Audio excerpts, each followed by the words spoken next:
உங்களுடைய எண்ணங்கள் உங்கள் செயல்களை உயர்த்துவதை விட உங்களையும் உயர்த்தும்.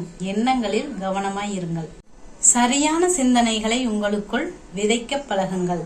வாழ்க்கை என்பது சோம்பல் நிறைந்த கனவு அல்ல, அது நிஜம். அந்த நிஜம் உங்களுக்கு சொந்தமானது என்ற உணர்வுடன் அனுபவிக்க கற்றுக்கொண்டால் சுறுசுறுப்புடன் இருக்க கற்றுக்கொள்வீர்கள். வணக்கம் சொந்தங்களே, எல்லாரும் எப்படி இருக்கீங்க?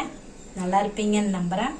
இன்னைக்கு என்ன பதிவு பார்க்க போறோம்னா, சோம்பலை ஒழிக்க எதிர்மறை எண்ணங்களில் கவனமாக இருங்கள் அப்படிங்கறத பத்தி தாங்க பார்க்க போறோம். இது எதுக்காக அப்படின்னா, நம்மளோட எண்ணங்களோட சக்தியை அனுபவபூர்வமா நம்ம உணர்ந்துட்டோம் அப்படின்னாவே எல்லா விஷயத்திலயுமே நம்மளுக்கு வெற்றிங்கிறது சுலபமாயிருங்க. அதுக்காகத்தான்.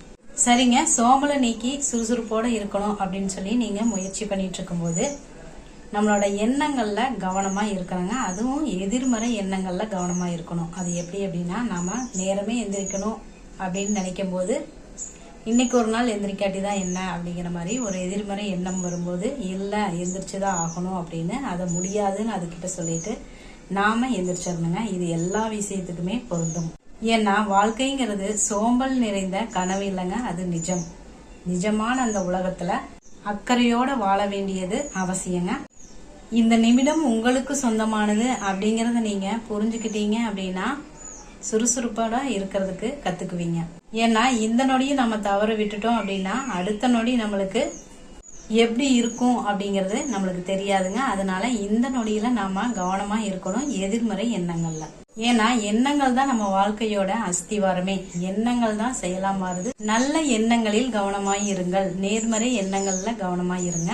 ஏன்னா எண்ணங்கள் தான் வாழ்க்கையோட அஸ்திவாரமே. எண்ணங்கள் தான் செயலா மாறுது. செயல்கள் தான் உங்களையே உயர்த்தும். அதனால நல்ல எண்ணங்களை முதல்ல உங்களுக்குள்ள விதைக்கிறதுக்கு பழகுங்க.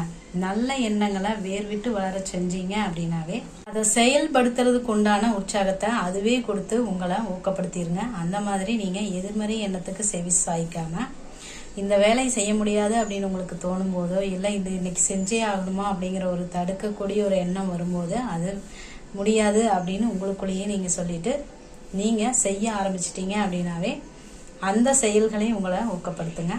செயலை விதையுங்கள், பழக்கம் உருவாகும். பழக்கத்தை விதையுங்கள், நாளைய எதிர்காலமே உருவாகும். இப்படி நீங்க எதிர்மறை எண்ணங்களுக்கு செவி கொடுக்காம நீங்க உங்க வேலையை செஞ்சுட்டே இருக்கும்போது நீங்க உயர்ந்துட்டே போறத உங்களாலேயே தடுக்க முடியாதுங்க. இந்த பதிவு உங்களுக்கு பிடிச்சிருந்தது அப்படின்னா ஒரு லைக் பண்ணுங்க. யாருக்காவது தேவைப்படும் அப்படின்னு நினைச்சீங்கன்னா ஷேர் பண்ணுங்க. தேங்க்யூ.